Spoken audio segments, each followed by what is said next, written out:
Assalamualaikum warahmatullahi wabarakatuh. Sebelumnya perkenalkan, nama saya Rani Wahyuni dengan NPM 208110119. Saya dari semester 5 kelas F. Di sini saya memenuhi tugas individu proposal dengan mata kuliah Seminar Psikologi Islam dengan dosen pengampu Bapak Syahri Ramadan, SPSI MPSI. Baiklah, saya akan menjelaskan isi proposal saya yang berjudul Kecenderungan Depresi pada Remaja Akhir. Poin pertama yaitu mengenai latar belakang. Depresi adalah gangguan psikologis yang paling umum ditemui. Depresi merupakan gangguan yang terutama ditandai oleh kondisi emosi, sedih, dan muram, serta terkait dengan gejala-gejala kognitif, fisik, dan interpersonal atau APA 1994. Sebenarnya, depresi merupakan gejala yang wajar sebagai respon normal terhadap pengalaman hidup negatif seperti kehilangan anggota keluarga, benda berharga, atau status sosial. Dengan demikian, depresi dapat dipandang sebagai suatu kontinum yang bergerak dari depresi normal sampai depresi klinis. Gejala-gejala depresi normal seperti perasaan-perasaan tidak bersemangat, sedih, merasa tanpa harapan, dan lain-lain biasanya tidak berlangsung lama. Ketika seorang individu berhasil mengatasi gejala-gejala tersebut, suatu cara pandangan baru yang lebih dewasa akan muncul. Di sini depresi normal bisa dilihat sebagai pengalaman yang adaptif. Depresi menjadi maladaptif dan abnormal bila hadir dalam intensitas yang tinggi dan menetap. Literatur psikologi dan psikiatri membedakan dua jenis depresi abnormal, yaitu depresi mayor atau unipolar dan depresi mania atau bipolar. Dalam kasus depresi mayor, individu akan mengalami kesedihan yang mendalam, kehilangan gairah terhadap hal-hal yang menyenangkan atau yang dulu diminati. Depresi mania adalah depresi mayor yang diselingi periode-periode mania yang ditandai dengan perasaan gembira, optimis, dan gairah meluap-luap yang berlebihan. Seiring dengan memburuknya depresi, individu akan kehilangan minat terhadap semakin banyak hal dan akhirnya individu dapat kehilangan minat terhadap makan, minum, dan seks. Selain itu, terkait dengan aspek kognitif depresi, individu depresif memusatkan perhatian secara selektif pada kemungkinan-kemungkinan dan aspek-aspek buruk dalam hidup dan lingkungan. Hal ini kemudian mendorong individu depresif mengembangkan cara berpikir yang depresif, seperti memandang diri secara inferior, pesimis terhadap masa depan, merasa bersalah berlebihan, dan pola-pola perilaku yang menghukum.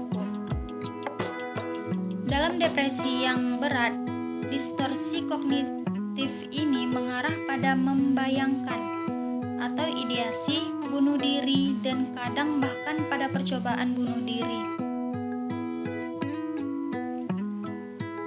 Selanjutnya ada rumusan masalah. Yang pertama, apa yang menyebabkan seseorang bisa depresi? Yang kedua, bagaimana tingkat depresi yang terjadi pada remaja? Tujuan penelitian untuk mengetahui ringan atau beratnya tingkat depresi yang terjadi pada remaja akhir. Manfaat penelitian. Manfaat secara praktis.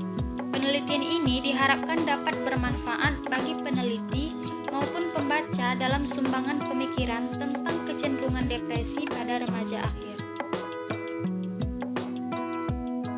Pengertian depresi atau kajian teori.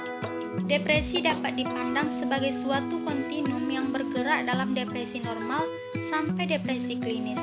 Dari perspektif perkembangan, depresi mulai banyak muncul pada masa remaja. Studi-studi epidemiologis menunjukkan bahwa angka prevalensi depresi untuk anak-anak adalah 2,5% dan meningkat menjadi 8,3% untuk remaja. Bila depresi ringan juga dihitungkan, angka prevalensi ini meningkat sampai 25%. Selain itu, depresi pada remaja terkait erat dengan resiko bunuh diri. Resiko ini meningkat pada penderita depresi yang terkait substansi abusi atau menggunakan narkotik dan alkohol, terutama pada remaja laki-laki. Hubungan antara depresi dan substansi abusi ibarat lingkaran setan. Semula, alkohol dan narkotika menjadi jalan pintas bagi individu depresif untuk melupakan stresor pemicu depresi. Namun pada gilirannya justru memburuk depresi dan mendorong perilaku bunuh diri. Di tahun 1997, bunuh diri adalah penyebab kematian nomor 3 pada populasi usia 10-24 tahun. Pada remaja yang menderita gangguan depresi mayor, ada 7% yang bunuh diri di usia dewasa muda. Di Indonesia sendiri, angka prevalensi depresi remaja belum teridentifikasi secara teliti.